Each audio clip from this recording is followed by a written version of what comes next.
Morning. This episode is going to be all about benefits, company benefits. And I've got Drew Crook from 3 to 99, and he is a benefits specialist. And he's going to kind of give us an overview of what are benefits. These are company benefits that we're talking about. What are company benefits?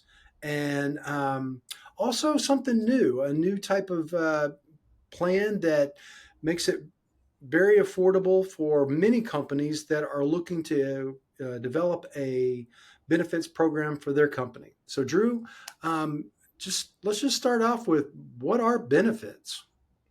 Yeah, so Chris, I think most often what people think about when they think about benefits is health insurance. And truly, that is probably the primary benefit that employers want to offer because through group benefits, you can offer plans that typically have better coverage than what an employee can get, say, on the marketplace.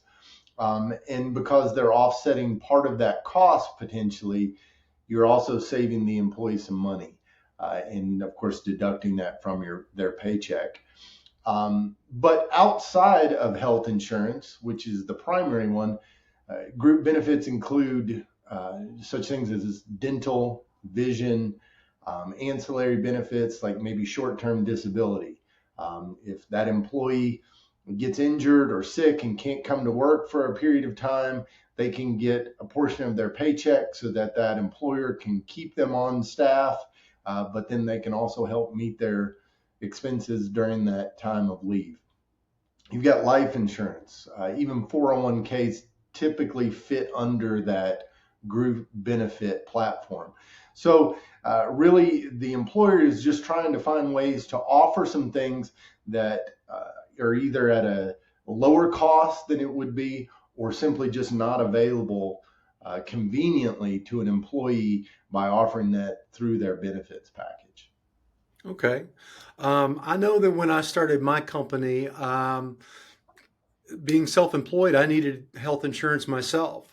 So, one of the ways we did that was we started a small group, and we couldn't offer everything because it was just me and one other guy to begin with. So, Sure. how many people can you have a group with? Yeah, so that's really the start. Two people.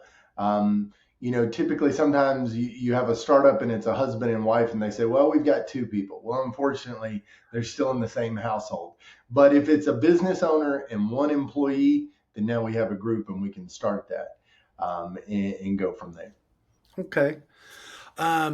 We were talking earlier about this new thing that kind of, I guess it's a something that the powers to be put together to make to make health insurance more affordable. Um, but how does that work with as more of a? What's the difference between this one? I think what did you call it again? So they're called level funded programs. Yeah. Yeah, so it's interesting, although it's new in that we're seeing it more and more in the marketplace. It's actually a type of way of creating a health insurance program that's been around for a long time, but it's come back into favor, I guess you might say, because it's a way that health insurance carriers can underwrite programs and effectively don't fall under the Affordable Health Care Act. Now, the Affordable Health Care Act for someone who has difficulty getting insured because of maybe a health condition or expensive medications was a wonderful thing. And it's a benefit for a great deal of people. But as we've seen, it's also raised the cost of insurance for younger, healthier groups. So a level funded program effectively allows companies like United Healthcare, Blue Cross Blue Shield, Allstate, Aetna to underwrite a group. And if they're healthy or if they're younger or just even average health, they can get better rates than they would outside of that. Without getting into the weeds about it, basically how that works is of your premium dollars, a portion goes to a fund. That's where the level funding comes in. That is the first dollar benefit for claims. So if someone goes and part of those premiums are in this bucket and they go to the doctor, that's where those funds come from initially. Then part of your premium goes to reinsuring it, and part of it, of course, goes to the administration of that plan. But effectively, with some applications for smaller groups or depending on their size, we can get level funded rates that at times can be 50% of what they could get with a community rated off the shelf program. That sounds great. Now, I guess how would I know whether I qualify for a level funded or if I'd have to go with a more traditional plan? Yeah, great question. And really, it's kind of a case by case basis. So, what we like to do is just sit down with an employer or on a phone call, discuss, what is the makeup of your group? Do you know if there's any health issues that may be ongoing or medications? And sometimes immediately you recognize, hey, there's some stuff going on that might be difficult to put in this space. But other times, they're not looking for perfect groups. None of us are in perfect health these days. So it's easiest to just test the waters. We have some simple applications that we send out digitally. Employees fill those out. We collect those, send it off, and usually within a couple of days, we have an answer as to whether it's a good option. If not, then we go back to the traditional plans. Awesome.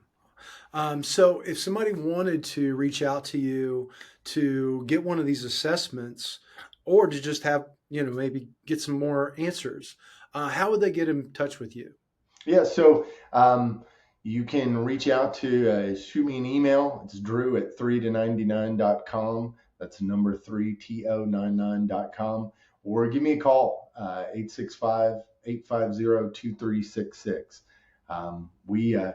We deal directly with them, business owners, HR people, whoever it might be, and recognize that your time is valuable. Usually this kind of assessment, evaluation can be figured out in a pretty brief conversation.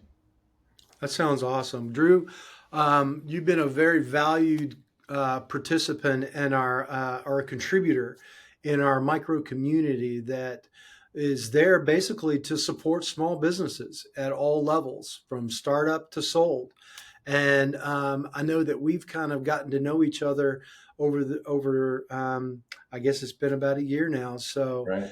I really appreciate you coming on and kind of giving us a little insight onto this, into what you do, and then how easy it is to find out if people qualify.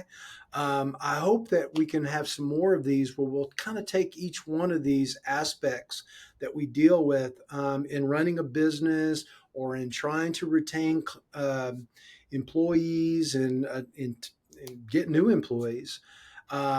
Benefits I could see would be a huge component of that, as well as tax and all the other aspects that this would Sure. fall into. So I really do appreciate you taking a time out of your schedule today to do this with me, and I really do hope for the best for you going forward. Yeah, appreciate the time, Chris. I appreciate those questions. Yeah, I mean, benefits is one of those areas that many times people don't have their full mind wrapped around how it works or what the possibilities are. So we love educating people and in turn helping individuals, because we're talking about employees ultimately, to have benefits to be able to get the most out of their employment with a small business owner. So again, thanks for having me today. Awesome. I appreciate it. And we'll have some more episodes coming up shortly on all sorts of different things, along with having Drew back. Good to see you. See ya.